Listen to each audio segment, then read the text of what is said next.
On va voir aujourd'hui comment est-ce qu'on fait pour calculer une longueur à partir d'un angle et d'une autre longueur.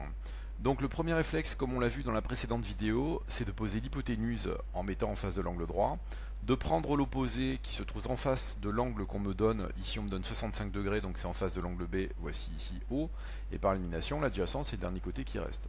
Donc on voit que je connais O, et on voit que je cherche H, donc il me faudra une formule avec O et H. J'ai mes trois formules de trigonométrie. La seule formule sur laquelle il y a opposé hypoténuse, c'est celle-ci, c'est le sinus.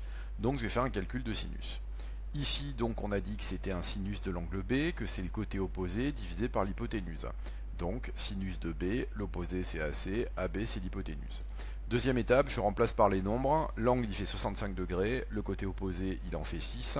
Donc ici on voit que je vais être coincé pour faire un calcul, mais on voit qu'il y a un calcul de produit en croix qui se dessine. Ici il va me manquer un nombre, donc je vais mettre 1 pour faire mon calcul de produit en croix, parce que je peux multiplier par 1 ou diviser par 1 sans rien changer. Ensuite, je prends ma calculatrice, je tape sinus 65 et je vois que ça fait aux alentours de 0,91.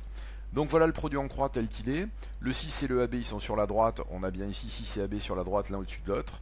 Ensuite ici j'ai le 0,91 à la place du sinus 65. Et on a dit que pour faire mon produit en croix il me manquait cette case là. Donc je mets le 1.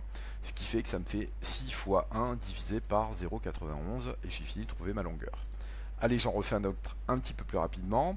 D'abord l'hypoténuse, ensuite le côté opposé, cette fois-ci je suis en face de A, et enfin par élimination, donc le côté adjacent qui est ici.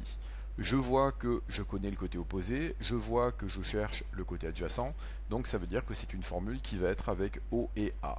Si je regarde dans mes formules, la seule qui est avec O et A, c'est la tangente qui dit que c'est le côté opposé, donc ici c'est B, divisé par le côté adjacent.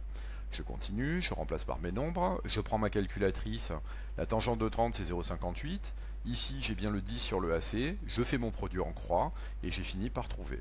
Voici donc comment est-ce qu'on fait pour trouver une longueur à partir d'un angle. N'oubliez pas de vous abonner à la chaîne et de rester curieux.